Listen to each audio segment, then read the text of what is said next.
नमस्कार दोस्तों, मैं विनय दुबे मुंबई से।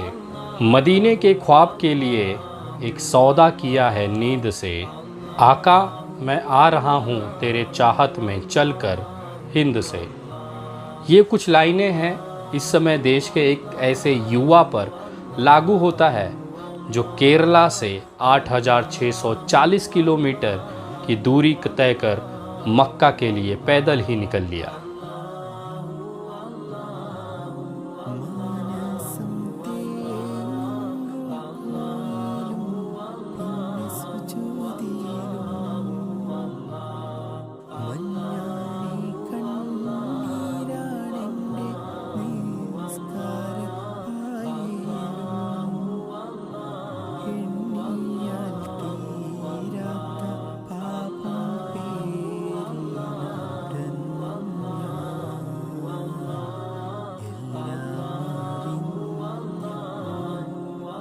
अपने धर्म के लिए, अपने नबी के लिए, अपने हुजूर के लिए इस कदर मोहब्बत दिल में कि 8,640 किलोमीटर माने उनके लिए कदमों के धूल बराबर है।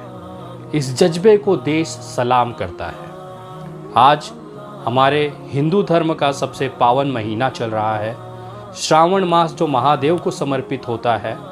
मैं एक ब्राह्मण होते हुए महादेव के चरणों में प्रार्थना करता हूँ कि ये जो युवा लड़का केरल से निकला है और मक्का के लिए हज की जो 8,640 किलोमीटर की यात्रा है, वो सही समय पर सफलतापूर्वक स्वस्थ रहते हुए पूरा करे। महादेव उन्हें शक्ति दे, ये कामना मैं महादेव के चरणों में करता हूँ। ये पहली बार नहीं है विश्व में कि कोई इंसान पैदल हज के लिए निकला हो। ज़्यादा पुराना बात नहीं, कुछ दिन पहले ही, मैं कुछ दिन कह रहा हूँ, इसी जुलाई महीने की बात कर रहा हूँ। डीएनए हिंदी के आपके स्क्रीन पे जो डीएनए हिंदी का एक आर्टिकल आपको दिखाई दे रहा है, इसके रिपोर्ट के हिसाब से अदम नाम के इस इंसान ने 1 अगस्त 2021 को इंग्लैंड से अपनी यात्रा शुरू की। इंग्लैंड के वोल्वरहैम्पटन से ये शुरुआत हुई और Netherlands, Germany, Hungary, Serbia, Bulgaria, तुर्की, लेबनान और जॉर्डन होता हुआ ये व्यक्ति सऊदी अरब पहुंचा। 6,500 किलोमीटर की ये यात्रा 10 महीने 25 दिन में इस इंसान ने पूरी की। रोज लगभग 17 किलोमीटर के सफ़र तय करने के बाद ये इंसान ने अपनी हिम्मत, अपने जज्बे को बनाए रखा और अपना हज मुकम्मल किया। हमारे भारत के लिए भी अब ये गर्व का विषय है कि हमारे ही भारत के केरला से शिहाब भाई ये निकल चुके हैं। लगातार 50-55 दिन का इनका यात्रा हो चुकी है और इस यात्रा के दौरान इस समय वो गुजरात पहुंचे हैं। और हम सभी लोग दिल से प्रार्थना करते हैं कि वो अपने इस उद्देश्य में, इस मकसद में सफल हों, सही सलामत वो हज मक्का पहुँचे और अपना जो वहाँ पे उन्होंने संकल्प लिया है उसे पूरा करें। आप तमाम लोगों से निवेदन है कि अगर आप किसी व्यक्ति को अगर हिम्मत नहीं दे सकते तो कृपया कम से कम उन्हें हतोत्साहित मत करें, उन्हें रुकावट ना पैदा करें।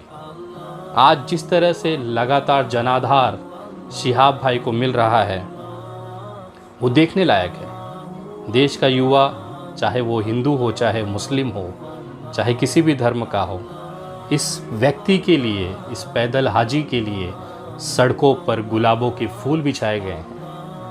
कुछ तो बात होगी इस लड़के के जज्बे में, कुछ तो सोचा होगा इस युवा ने जो इतना बड़ा कदम आप ये उठाया है। सोचिए 8,640 किलोमीटर। अगर आप भारत का जम्मू के एंडिंग पॉइंट से दक्षिण भारत का एंडिंग पॉइंट कन्याकुमारी, जो स्वामी विवेकानंद मेमोरियल है, वहाँ तक की अगर एक बार दूरी करें तो कुछ 3,000 किलोमीटर ही होता है। 8,650 किलोमीटर पूरी करने के लिए आपको कम से कम 3 बार जम्मू कश्मीर से कन्याकुमारी, कन्याकुमारी से फिर जम्मू कश्मीर और जम्मू कश्मीर से फिर कन्याकुमारी आपको आना पड़ेगा। तब जाके कहीं आप ये यात्रा केरला से मक्का तक की पूरी कर पाएंगे। मैं तमाम भाइयों से निवेदन करता हूं कि जिस तरह से भी दुआओं में शिहाब भाई को आप रख सकते हैं उन्हें रखें। उनके हिम्मत को, उनके जज्बे को सलाम करें। और इसी के साथ ये भी कहना चाहता हूँ कि असम के जो मुस्लिम भाइयों के घर तोड़े गए हैं, उन्हें अभी भी आपकी मदद की ज़रूरत है। वहाँ पर अभी भी मदद नहीं पहुँची है। बहुत ही कम मात्रा में लोगों ने अपना हाथ आगे बढ़ाया है। हमारे देश का युवा इतना जज्बादार है कि 8,640 किलोमीटर रौंदने के लिए एक बंदा पैदल ही निकल गया, और हम लोग सक्षम होते हुए भी असम में अपने ही भाइयों की हम मदद नहीं कर पा रहे हैं। उन भाइयों को आपसे कुछ ज़्यादा नहीं चाहिए। उन भाइयों की ज़रूरतें केवल इतनी है कि एक छोटा सा निवाला उनके पेट में जाते रहे ताकि वो ज़िंदा रह सके। सरकारों ने तो उनके सर से छत छीन ही लिया है। अब हालात ये हैं कि बीमारियां, बारिश का पानी और हालात तीनों बर्बाद ही कर रहे हैं। यहाँ तक कि राशन खुले में होने की वजह से ख़राब हो जाता है, न पक पाए न खा पाए, इस वजह से उनको कुपोषण के शिकार की तरफ वो बढ़ रहे हैं।